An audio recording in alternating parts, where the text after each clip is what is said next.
पराग milk एक normal dairy company बनकर नहीं रहना चाहती। अब वो एक कम्युनिटी ड्रिवन डेयरी बिजनेस से निकलकर एक premium nutritious food brand company बनना चाहती है।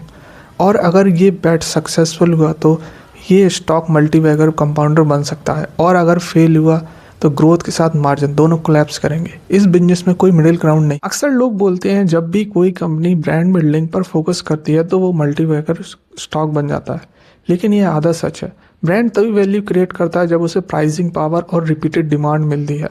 हिस्टोरिकली देखा जाए तो पराग मिल्क, चीज़ और पनीर के कैटेगरी में बिजनेस करता था, जो लो मार्जिन और हाई कंपटीशन के साथ साथ रॉ मिल्क प्राइस वोलेटिलिटी पर डिपेंडेंट होता था। लेकिन पिछले कुछ सालों से कंपनी ने न्यूट्रिशन लेड प्रोडक्ट्स के पर फोकस किया है।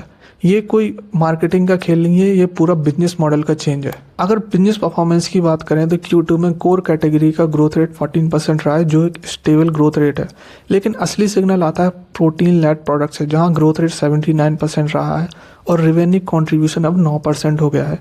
अगर कंपनी इसको स्केल करती है तो कंपनी को बेटर ब्रांड रिकॉल मिल सकता है, बेटर मार्जिन्स मिल सकते हैं और लेस प्राइस सेंसिटिविटी मिलेगी। ओवरऑल देखा जाए तो कंपनी का रेवेन्यू 16% से और पैट ग्रोथ 56% रहा है, जो इंडिकेट करता है कि कंपनी को ऑपरेटिंग लेवरेज मिलना शुरू हो गया है। इस बिजनेस में सबसे बड़ा रिस्क अभी भी मिल्क प्राइस वॉलेटिलिटी है, चाहे प्रोडक्ट प्रीमियम ही क्यों ना हो।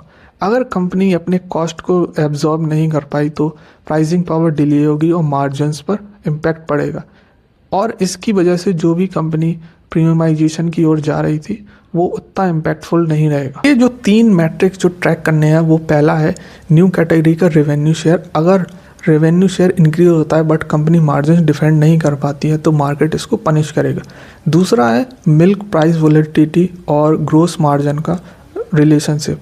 अगर वॉलेटिलिटी इंक्रीज होती है और कंपनी ग्रॉस रेवेन्यू मार्जिन को डिफेंड नहीं कर पाती हो तो ये प्रीमियमाइजेशन का गेम कंपनी को बेनिफिट नहीं करेगा।